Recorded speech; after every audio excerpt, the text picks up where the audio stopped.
Halo guys, balik lagi di akun channel Akam Si Belum Main yang saat ini kontennya masih satu, yaitu bahas tentang Fantasy Premier League gamenya. Tapi kedepannya pasti bakal ada konten-konten menarik lainnya, jadi jangan lupa untuk subscribe dan like video ini dan nyalakan loncengnya biar kalian nggak ketinggalan update terbaru dari saya. Apalagi untuk kalian para FPL Master gitu kan. Jadi kalau butuh rekomendasi dari saya, nyalakan loncengnya dan juga jangan lupa subscribe. Oke, jadi ini adalah hasil dari pekan ke-21 ya. Dimana hasilnya banyak sekali derby yang terjadi. Yang pertama ada derby papan tengah antara Liverpool dan Chelsea. Ini skornya 0 sama. Jelas memanaskan lagi papan tengah ya. Yang untung jelas kedua lini belakang dari Liverpool maupun Chelsea. Lalu kita ada match antara Manchester City lawan Wolves, di mana Haaland bisa mencetak hat-trick kembali ya, hat-trick hero. Ini benar-benar robot banget, ini nggak bisa dihentikan. Lalu dilanjutkan dengan derby Manchester United versus Arsenal. Ini benar-benar derby sampai menit akhir ya, baru akhirnya Arsenal mengunci kemenangan sehingga semakin mengkokohkan diri di puncak. 5 bintangnya itu ada Nketiah dengan 2 gol, lalu Rashford can't stop scoring ya, dia tetap mencetak gol. Terus gol pertama Lisandro Martinez untuk MU. Dan terakhir ada Fulham lawan Spurs, di mana Harry Kane dan Son akhirnya chemistry mereka kembali terjadi, gol dan assist. Kane berhasil mencetak gol. Nah, ini adalah perolehan final point saya, di mana akhirnya di game week ranking ini saya masuk ke 100.000. Wow. 122.000 ya, bener. 122.000 ini benar-benar cukup baik ya, dimana saya nggak minus ya di pekan 21. Saya nggak minus karena cuman baru make transfer satu pemain, dan ini cukup baik ya karena saya milih kaptennya tuh Haaland, dia hat-trick lagi, Kane gol-golin. Cuman ini Mitrovic gagal banget nih. Mitrovic nih saya harus mencari opsi penggantinya. Lalu Martinelli yang akhirnya diganti oleh Trossard, dia juga hanya cuman 2 poin aja. Yang lainnya overall bagus, De Bruyne assist, Mitoma assist, Rashford gol, Mings clean sheet, Trippier clean sheet walaupun kena kartu kuning tapi dapat bonus poin. Akanji juga clean sheet, Pop juga clean sheet. Mungkin Kepa ini kurang naik ya karena Kepa kan 9 poin, cuman it's okay lah karena ya lawan Liverpool ya, kita nggak tahu kan. Untuk Shaw dan White seperti video saya sebelumnya, nah di video sebelumnya itu saya juga emang mengasih alasan di mana Shaw dan White ini nggak bakal clean sheet, makanya saya cadangkan pasti banyak gol, dan ternyata terbukti. Oke, player form yang perlu saya garis bawahi adalah Almiron ya, karena Almiron ini kayaknya mulai flop ya, dimana mulai dari game week ke-18 dia tidak ada sumbangsih dari gol maupun assist. Walaupun di 2 game week terakhir dia sudah memberikan shots walaupun tidak on target ya. Cuman ya inilah, ini mungkin harus kita segera cari opsinya lagi untuk Almiron. Lalu maka dari itu di game week ke-21 ini saya cadangkan karena saya nggak tahu ya, kurang ragu dengan Almiron, makanya saya cadangkan. Mungkin di next game week akan kita ganti. Untuk hasil dari sini ini sendiri, saya berada di peringkat 16.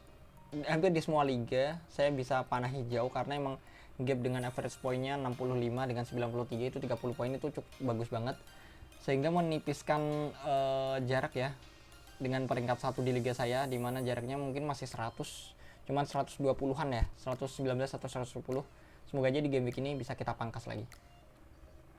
Nah, ini ada sekilas info sekapur sirih untuk statistik 5 game week terakhir, dimana untuk gol mencetak gol terbanyak itu malah Brighton ya, Brighton 14 gol, disusul City dan juga MU Arsenal. Jadi kalau kalian ingin memainkan para pemain-pemainnya itu pilih ketiga tim inilah. Sementara yang limit paling jarang ngegolin tuh ada Bournemouth, hanya 1 gol dari 5 game week, ini parah banget. Ada Leicester dan juga Crystal Palace. Lalu untuk peluang gol, City masih memimpin, bagus banget ini City. Haaland ataupun De Bruyne semuanya berkolaborasi dengan baik. Mahrez juga ini sering main juga nih, akhirnya kembali lagi ke performanya. Grealish yang perlahan tapi pasti menggeser si Foden. Lalu ada Arsenal dan MU, ini cukup bagus juga sih. Nketiah bisa jadi opsi karena Jesus masih cedera.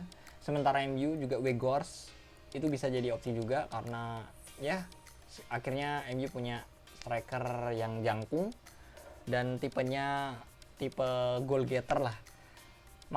Martial tapi juga udah mulai sembuh sih dari cederanya. Lawan Nottingham Forest di FA Cup sebelumnya dia udah sempat main dan mencetak gol.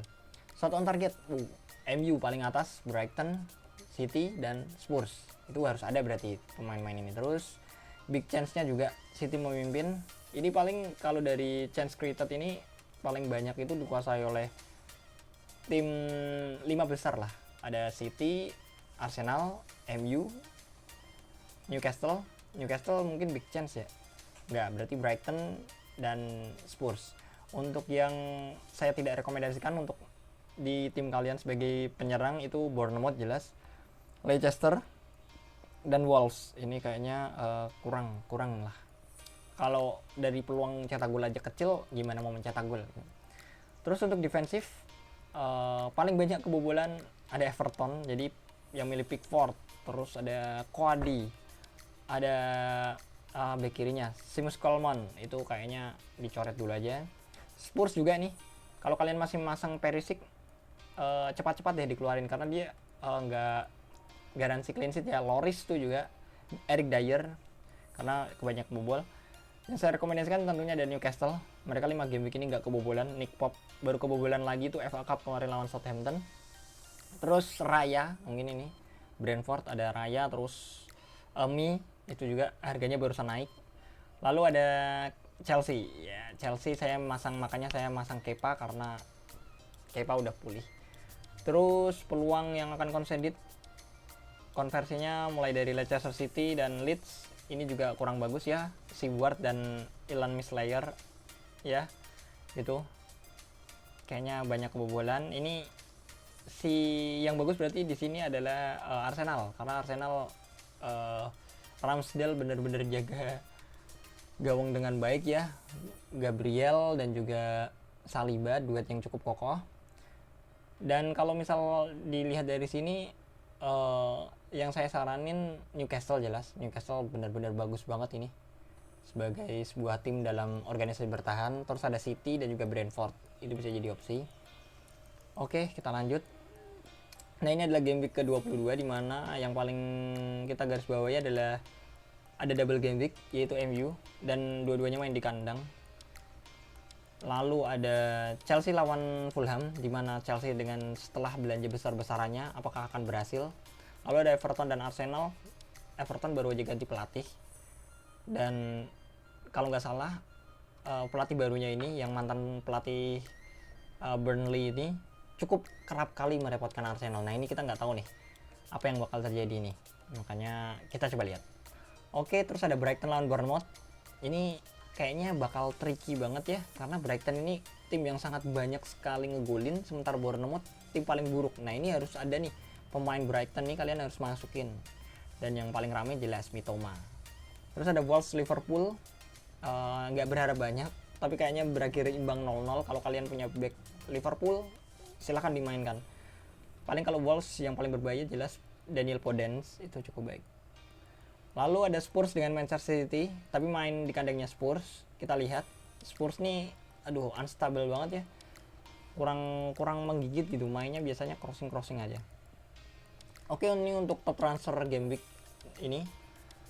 Di minggu ini Fernandes, Shaw, Rashford, jelas 3 pemain ini main double game week.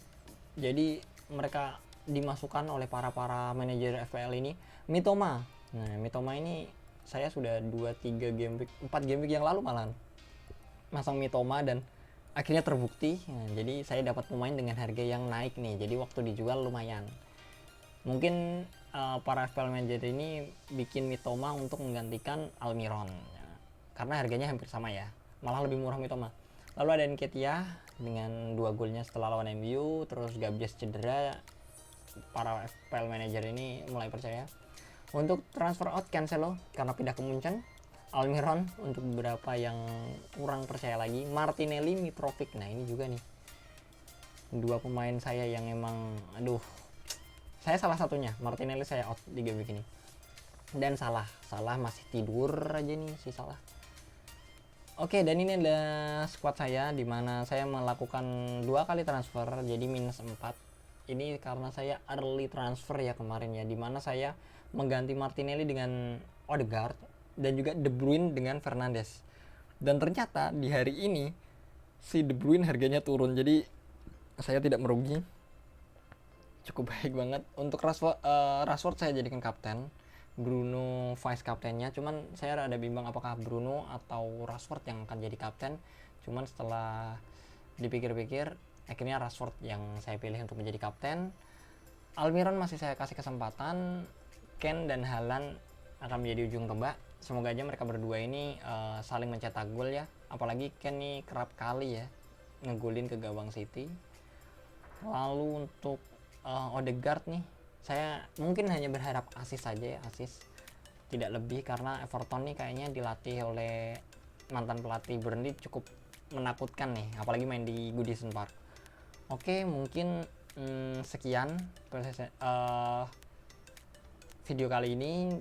Kalau kalian suka di like videonya, kalau tidak suka di dislike aja nggak apa-apa. Kalau ini konten yang menarik dan cukup menyenangkan, bisa kalian like atau share atau subscribe, nyalakan loncengnya karena itu membantu kemajuan dari channel ini. Udah, dadah.